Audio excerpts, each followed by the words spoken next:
ఏలూరు జిల్లా చింతలపూడి జాతీయ పత్రికా దినోత్సవం సందర్భంగా చింతలపూడి పట్టణంలో senior పాత్రికేయుడు yes మూర్తాజాలిని Andhra Pradesh union of working journalist print media Chintalapudi వారి ఆధ్వర్యంలో సన్మానించడం జరిగింది.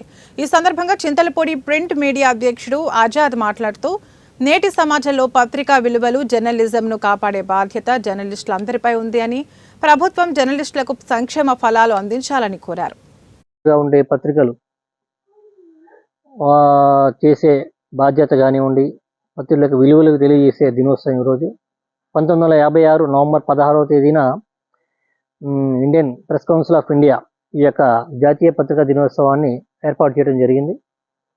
ముఖ్యంగా అందరికి తెలిసిందే, ఈ రోజున కానివ్వండి, ఆనాటి నుండి కానివ్వండి, పత్రికలు ఉంటేనే, పత్రికల వల్లే సమాజాభివృద్ధి, సమాజంలో సమస్యలపై పోరాటం, సమస్యల పరిష్కారం అనేది జరుగుతూ ఆనాడు వచ్చింది.